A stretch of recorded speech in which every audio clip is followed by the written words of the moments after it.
اب میرے بھائیوں، شب قدر کے حوالے سے قرآن حکیم کی آیات اور 10 صحیح الاسناد احادیث انشاءاللہ تعالی۔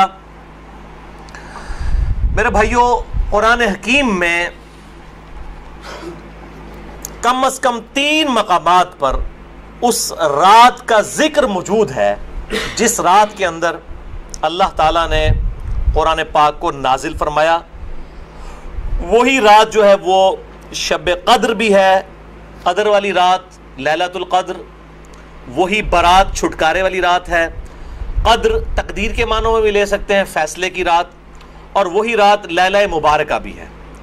اس حوالے سے یہ 3 آیات 3 مقامات سے سن لیجئے، اس کے بعد انشاءاللہ 10 صحیح الاسناد احادیث۔ پہلا ریفرنس سورہ الدخان، سورت نمبر 44، جس کی نسبت سے یہ مسئلہ نمبر 44 ہے۔ یہ میں نے اس وقت اسی کی نسبت سے رکھا تھا، شب برات والا۔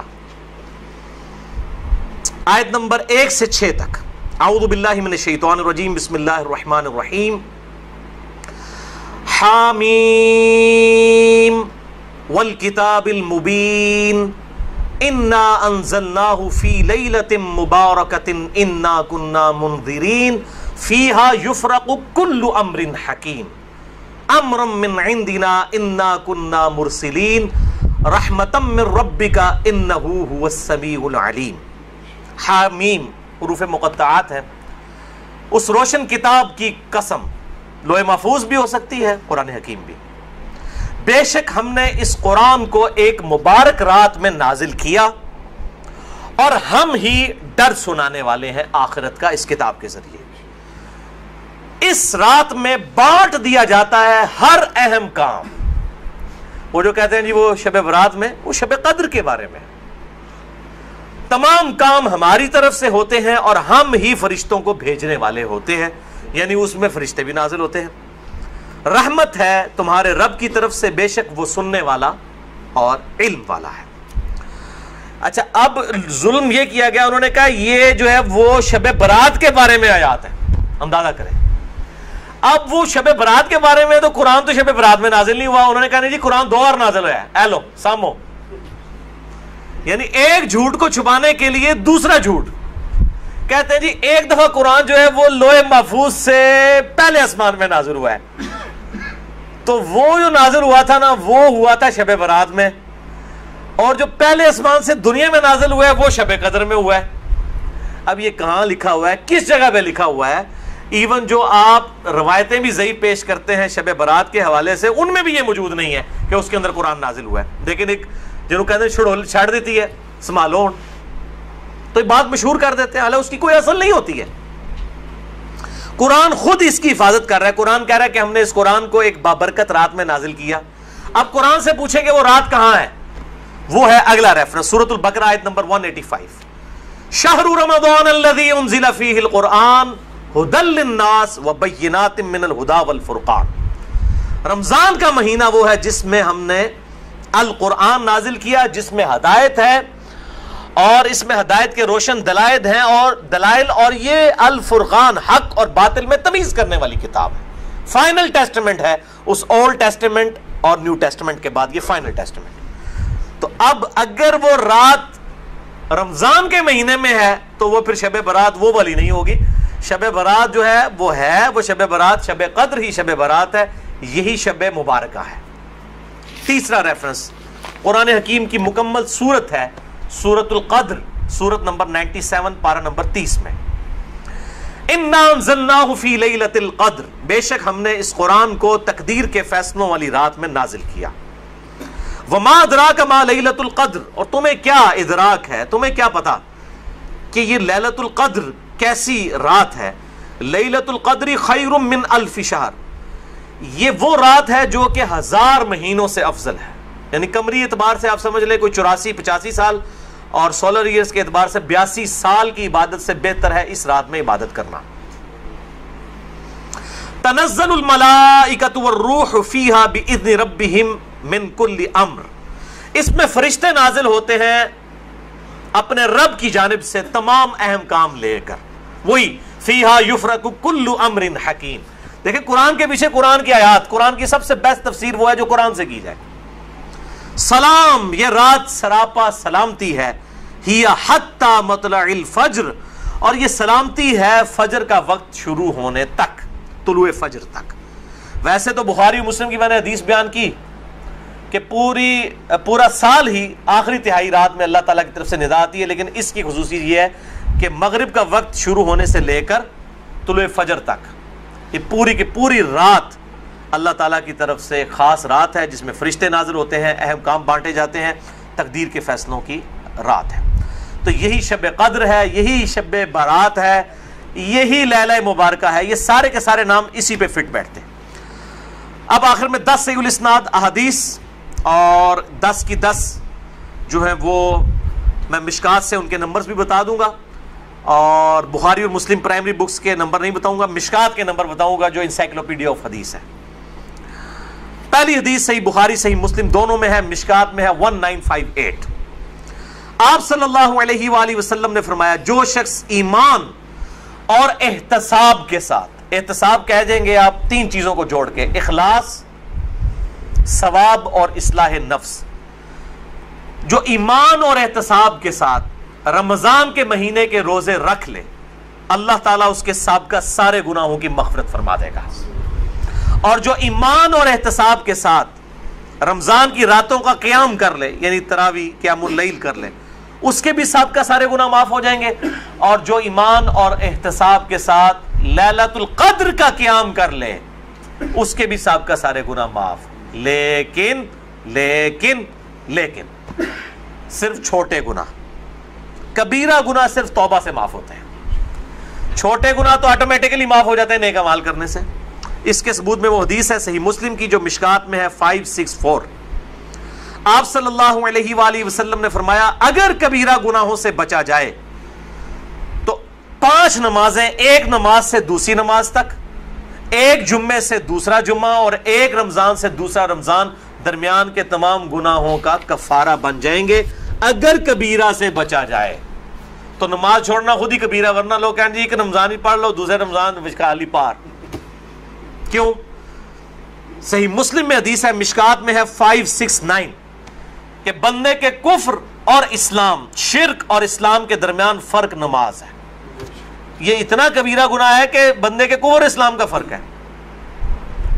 تو جو کبیرہ گناہ کر رہا ہے نماز والا، اس کا کیسے ایک جمعے سے دوسرا جمعہ کفارہ بن سکتا ہے، یا ایک رمضان سے دوسرا رمضان کفارہ بن سکتے ہیں؟ دوسری حدیث بھی بخاری اور مسلم سے ہے، مشکات میں 2083۔ آپ صلی اللہ علیہ وآلہ وسلم نے فرمایا، شب قدر کو رمضان کے آخری عشرے کی تاک راتوں میں تلاش کرو، 21ویں، 23ویں، 25ویں، 27ویں اور 29ویں۔ تیسری حدیث بھی بخاری اور مسلم سے ہے، اور مشکات میں اس کا نمبر ہے 2086۔ آپ صلی اللہ علیہ وسلم نے رمضان کا پہلا عشرہ اعتکاف کیا، پھر دوسرا عشرہ بھی اعتکاف کیا، پھر سر مبارک خیمے سے باہر نکالا اور کہا کہ میں نے پہلا عشرہ اعتکاف کیا تھا شب قدر کی تلاش میں، لیکن مجھے نہیں ملی، دوسرے میں بھی نہیں ملی۔ پھر ایک فرشتے نے آ کے مجھے خبر دی کہ اس کو آپ آخری عشرے میں تلاش کریں، اگر تم میں سے کوئی اعتکاف میرے ساتھ کرنا چاہتا ہے تو کر لے۔ اور پھر آپ صلی اللہ علیہ وآلہ وسلم نے فرمایا، مجھے خواب میں وہ رات دکھا دی گئی، اور اس میں مجھے رات میں وہ خواب میں دکھائی گئی، لیکن پھر مجھے بھلا دی گئی۔ سنقرئک فلا تنسى الا ما شاء اللہ، اے نبی ہم تمہیں پڑھائیں گے، تم کبھی نہیں بھولو گے مگر جب اللہ چاہے گا۔ بھلا دی گئی، اور اس کیوں بھلائی گئی وہ آگے بخاری کی حدیث بھی آ جائے گی۔ پھر بھلا دی گئی۔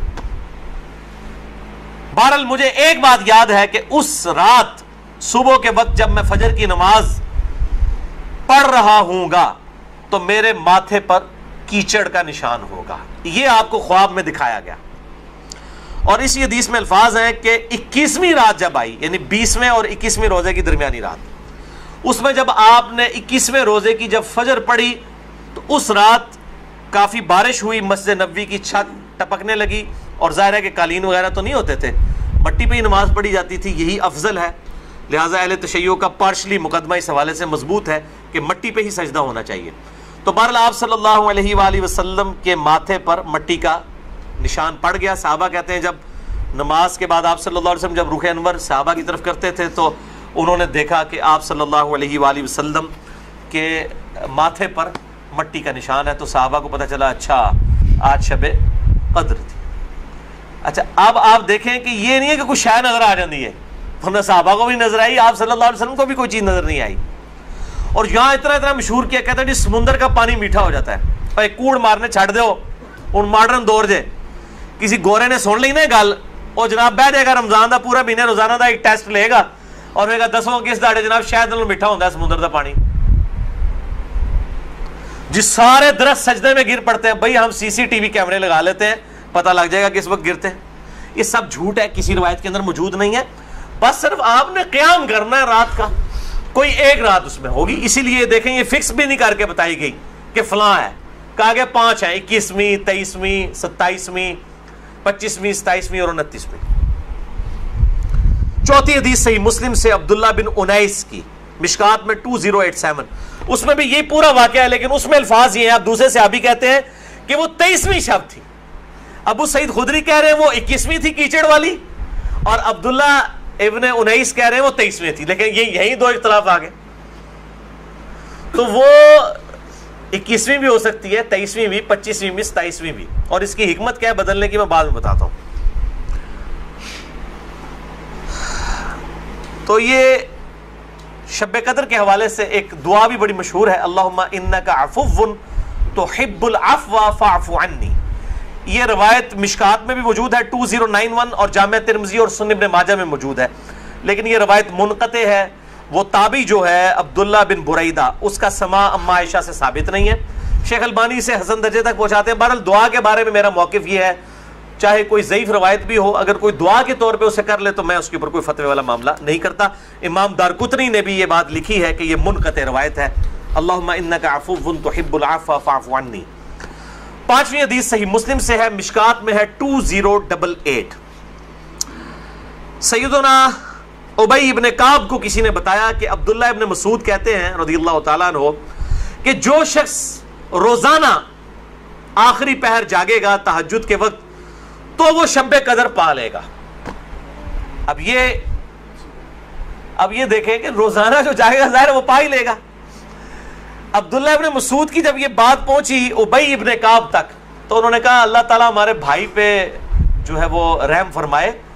انہوں نے شاید یہ بات اس لیے کہی کہ لوگ صرف اکتفا ہی نہ کر لیں رمضان کے قیام پہ ہی، اس لیے انہوں نے یہ بات کی ہوگی، ورنہ ہمارے بھائی عبداللہ ابن مسعود کو یہ بات خوب پتہ ہے کہ شب قدر جو ہے یہ رمضان کے آخری عشرے میں آتی ہے. اور پھر انہوں نے کہا کہ میں اللہ کی قسم اٹھاتا ہوں کہ شب قدر جو ہے وہ 27ویں رات ہے. اور تابعی کہتے ہیں کہ انشاءاللہ کے بغیر قسم کھائی، کیونکہ اگر آپ انشاءاللہ کے ساتھ قسم کھائیں نا تو وہ قسم ڈاؤٹ فل ہوتی ہے کہ اگر اللہ نے چاہا تو. انشاءاللہ کے بغیر قسم کھائی جاتی ہے تو کنفرم ہوتا ہے کہ وہ بات ڈیفینیٹ کر رہا ہے، کرنے والا واقعی قسم کھا رہا ہے. تو پھر پوچھا گیا آپ کو کیسے پتا ہے کہ 27ویں ہے؟ انہوں نے کہا اس لیے کہ آپ صلی اللہ علیہ وآلہ وسلم نے ہمیں نشانی بتائی ہے کہ اس رات جب سورج صبح کے وقت طلوع ہوتا ہے تو بغیر شعاؤں کے ہوتا ہے، یعنی بالکل ٹکیاں نکلتی ہے. اور ویسے تو عموماً ویسے بھی ٹکیاں نکلتی ہے، لیکن وہ شاید زیادہ دیر تک کے لیے ٹکیاں رہتی ہے. اب حالانکہ باقی روایتوں کے اندر 21ویں 23ویں بھی آیا ہے، اور یہ قسم اٹھا کے 27ویں، تو اس سے مراد پھر تطبیق یہ ہوگی کہ جو انہوں نے پائی ہے وہ اس سال 27ویں کو آئی ہوگی، ورنہ تو یہ بدلتی رہتی ہے. 6ٹھی حدیث صحیح بخاری سے ہے، مشکات میں 2095 کہ آپ صلی اللہ علیہ وآلہ وسلم شب قدر کا دن بتانے کے لیے کہ آپ کون سی رات کو یہ آئے گی باہر تشریف لائے تو 2 مسلمان آپس میں جھگڑ رہے تھے. یہ جھگڑنے کی نحوست دیکھیں. آپ صلی اللہ علیہ وسلم بھول گئے اور آپ نے فرمایا کہ مجھے اللہ نے بتائی تھی وہ رات لیکن پھر مجھے بھلا دی گئی، سنقرئک فلا تنسى الا ما شاء اللہ. اور پھر آپ نے فرمایا کہ اس وجہ سے بھلائی گئی کہ یہ 2 مسلمان آپس میں جھگڑ رہے تھے، اور پھر کہا ہو سکتا ہے کہ اللہ کی اسی میں بہتری ہو، یہ بھی ساتھ کہہ دیا، ورنہ انہوں 2 مسلمانوں نے لوگ قیامت تک کوستے رہتے. بھائی اللہ نے بتانا ہوتا تو بعد میں بتا سکتے، اللہ کے لیے تو کوئی مسئلہ نہیں تھا، اسی میں بہتری ہو، اور یہ واقعی بہتری ہے. اور پھر فرمایا اب تم اسے 21ویں 23ویں اور 25ویں میں تلاش کرو. اب یہاں 27ویں 29ویں کا ذکر کوئی نہیں ہے، وہ الگ سے حدیث میں. تو حکمت یہ ہے بیسیکلی اس کو ڈیفرنٹ کرنے میں تاکہ لوگ یہ پورا عشرہ جو ہے وہ اہتمام کریں. دوسرا لوگ کہتے ہیں جی جس رات میں قرآن نازل ہوا تھا وہ ہوگی تو کوئی ایک ہی رات نا، یا 21ویں ہوگی. یہ تو نہیں ہے کہ 14 اگست اس دفعہ جو ہے 14 اگست کو آئے تو اگلی دفعہ 14 اگست جو ہے وہ 21 اگست کو آ جائے. اس طرح تو نہیں ہوگا. 14 اگست تو 14 اگست کو ہی آئے گا. تو یہ کیا وجہ ہے کہ قرآن جس رات میں نازل ہونا شروع ہوا وہ تو یا 21ویں تھی یا 23ویں تھی یا 25ویں یا 27ویں یا 29ویں, تو اگلے سال بھی وہی ہونی چاہیے. تو یہ دنیاوی اعتبار سے تو یہ بات بالکل ٹھیک ہے. لیکن جب اللہ تعالیٰ نے اس کی سیلیبریشن اس طرح کر دی ہے کہ اس سال میں اس کی سیلیبریشن کروں گا 21ویں کو, اگلے سال 23ویں کو, اس سے اگلے سال 27ویں کو, اس سے اگلے سال پھر شاید 21ویں کو ہو جائے, پھر کبھی 29ویں کو, تاکہ یہ روٹیٹ کرتی رہے, مسلمانوں کا شوق برقرار رہے. اس میں نظر کچھ نہیں آنا ہوتا, بس قیام کرنا ہوتا ہے. اللہ تعالیٰ 82 سال کی عبادت کا ثواب لکھ دے گا. اور اس کا آسان طریقہ میں آپ کو اینڈ پہ 2 حدیثیں بتا دوں گا سست الوجود لوگوں کے لیے انشاءاللہ میرے جیسے. 7ویں حدیث بھی بخاری اور مسلم دونوں میں ہے, مشکات میں 2090. اما عائشہ کہتی ہیں کہ جب رمضان کا آخری عشرہ ہوتا تو آپ صلی اللہ علیہ وسلم عبادت کے لیے کمر بستہ ہو جاتے, خود بھی راتوں کو جاگتے اور اپنے گھر والوں کو بھی جگایا کرتے. اللہ تعالی ہمیں بھی اس سنت پر عمل کرنے کی توفیق عطا فرمائے, آمین. 8ویں حدیث صحیح مسلم سے ہے, مشکات میں 2089. اما عائشہ رضی اللہ تعالیٰ عنہ کہتی ہیں کہ آپ صلی اللہ علیہ وسلم جس قدر رمضان مبارک کے آخری عشرے میں عبادت اور سخاوت والا معاملہ کرتے تھے, پورا سال کبھی ایسا نہیں کرتے تھے, اس آخری عشرے میں خصوصاً. 9ویں حدیث تو ہے ہی بالخصوص پرٹیکولرلی اعتکاف کے حوالے سے, اور اعتکاف بھی بیسیکلی شب قدر کی تلاش کے لیے ہوتا ہے. کم از کم وہ 10 دن مسجد میں ٹکا تو رہے گا نا. چلو ستے ہی لب گئی, مسجد ہی تو مل جائے گی نا انہوں شب قدر, اور کوئی نہیں تو لوگ فجر اور عشاء کی نماز جماعت سے پڑھا دیں گے. خراٹے لے رہے ہوں تو اعتکاف والوں کی تو ویسے ہی شام دائی ہوتی ہے بیچاروں کی. اعتکاف والوں کو تو رات کو بھی نہیں سونے دیتے, اور درس بھی مجبوراً بیچارے اعتکاف والوں کو ہی سننا پڑتا ہے. تو بخاری اور مسلم میں حدیث ہے, مشکات میں 2097. اما عائشہ رضی اللہ تعالیٰ عنہ کہتی ہیں کہ آپ صلی اللہ علیہ وسلم رمضان کے آخری عشرے کا اعتکاف فرمایا کرتے تھے یہاں تک کہ آپ کی وفات ہو گئی. ہر سال اعتکاف کرتے تھے آپ صلی اللہ علیہ وآلہ وسلم. یہ سنت موقدہ کفایہ ہے, چند لوگ کر لیں تو باقیوں کی طرف سے ادا ہو جائے گی.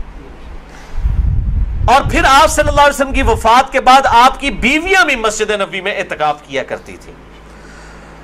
لیکن اسی کانٹیکسٹ میں بخاری مسلم میں حدیث ہے, ایک دفعہ آپ صلی اللہ علیہ وآلہ وسلم نے جو ہے وہ مسجد نبوی میں اعتکاف کے لیے خیمہ لگایا.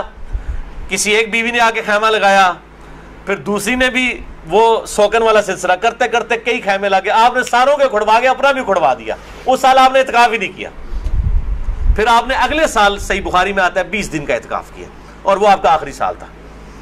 تو آپ نے اعتکاف ہی نہیں کیا کہ یہ یعنی اللہ کی رضا کی خاطر اعتکاف کیا جائے, نہ کہ میری وجہ سے کہ میرے ساتھ ایک بیوی اعتکاف بیٹھی ہے پھر دوسری بھی, سب کے خیمے. اس سے یہ بات پتہ چلی کہ مسجد نبوی میں اعتکاف عورتیں کیا کرتی تھی, اور مسجد میں اعتکاف آج بھی مسجد نبوی میں اور بیت اللہ شریف میں اعتکاف ہوتا ہے. بہرحال اس حوالے سے میرا موقف تھوڑا اب لینیٹ ہو چکا ہے. اب جو پرفتن دور ہے جس کے اندر یہ موبائل کیمرے اور ویڈیوز اور سیکیورٹی تقریباً ختم ہو چکی ہے مسجدوں کی, اس صورتحال میں اگر عورتیں گھروں میں اعتکاف کر لیں تو اجتہاداً اس میں بھی کوئی حرج نہیں ہے, کیونکہ مسجدیں جو ہے آج کل عورتوں کے اعتکاف کے اعتبار سے خطرے سے خالی نہیں ہے. جیسا کہ یہ موبائل فون ہے, اور لوگوں کی اگلے دن بھی اخبار میں خبر آئی تھی, وہ تصویر کسی کی چڑھا دی, اس طریقے سے اس عورت نے خودکشی کر لی. اس قسم کے واقعات ہوتے ہیں. لہٰذا اس میں میرے خیال ہے حدیث جو سختی کرتے ہیں وہ نہیں کرنی چاہیے. حنفیوں کا موقف مجھے مضبوط لگتا ہے, خصوصاً اس دور کے اعتبار سے. میں حرام نہیں کہہ رہا, مسجد میں بیٹھنا بہتر ہے, مسجد نبوی شریف میں جہاں پہ سیکیورٹی ہے بیٹھیں, لیکن ہمارے ملک کے اندر میں نہیں سمجھتا کہ سوائے چند ایک جگہوں کے اس طرح کی سیکیورٹی اویلیبل ہو. جہاں پہ ہو ضرور کریں. لیکن عورت نفلی روزہ اور اعتکاف اپنے خاوند کی مرضی کے بغیر نہیں کر سکتی, ذرا یہ ذہن میں رکھیے گا. 10ویں حدیث جامعہ ترمذی میں ہے, سنن ابی داؤد میں ہے, سنن ابن ماجہ میں, مشکات میں 2102. انس ابن مالک کا بیان ہے کہ آپ صلی اللہ علیہ وسلم رمضان کے آخری 10 دن میں اعتکاف فرمایا کرتے تھے, لیکن ایک سال نہ کر سکے تو اگلے سال 20 دن کا اعتکاف فرمایا. وہ ایک سال وہ بیویوں کی وجہ سے ہی نہیں کیا. اور صحیح بخاری میں 2099 نمبر حدیث ہے کہ جس سال آپ کی وفات ہوئی یہ 20 دن والا اعتکاف آپ صلی اللہ علیہ وآلہ وسلم نے اس سال کیا تھا جس سال آپ کی وفات ہوئی. اور اس بخاری کی حدیث میں الفاظ ہیں کہ اس سال پھر جبرائیل علیہ السلام کے ساتھ 2 دفعہ دورہ قرآن کیا. اور بخاری مسلم میں آتا ہے نا جو سیدہ فاطمہ کے کان میں ایک بات کہی تھی کہ اس سال میرے ساتھ 2 دفعہ دورہ کیا جبریل نے، مجھے لگتا ہے کہ میری موت کا وقت قریب آ چکا ہے، تو وہ رو پڑی، اور پھر ایک اور بات کہی کہ تم جنتی عورتوں کی سردار ہو، تو وہ مسکرا پڑی۔ تو آپ صلی اللہ علیہ وآلہ وسلم کے ساتھ اس آخری اعتکاف میں 2 دفعہ دورہ قرآن حضرت جبرائیل نے کیا، الحمدللہ۔ یہ تلک عشرۃ کاملہ 10 پوری ہوئیں۔ اب آخری 2 حدیثیں شارٹ کٹ گفٹ کے طور پر شب قدر کا آسان قیام پانے کے لیے۔ پہلی حدیث صحیح مسلم سے ہے 1491 اور مشکات میں بھی ہے 630۔ سیدنا عثمان ابن عفان رضی اللہ تعالیٰ عنہ علیہ السلام کہتے ہیں کہ نبی صلی اللہ علیہ وآلہ وسلم نے فرمایا، جس شخص نے عشاء کی نماز جماعت سے پڑھ لی گویا اس نے آدھی رات کا قیام کیا، اور پھر جس نے فجر کی نماز بھی جماعت سے پڑھ لی گویا اس نے پوری رات کا قیام کیا۔ اللہ اکبر کبیرہ والحمدللہ کثیرہ وسبحان اللہ بکرۃ واصیلا۔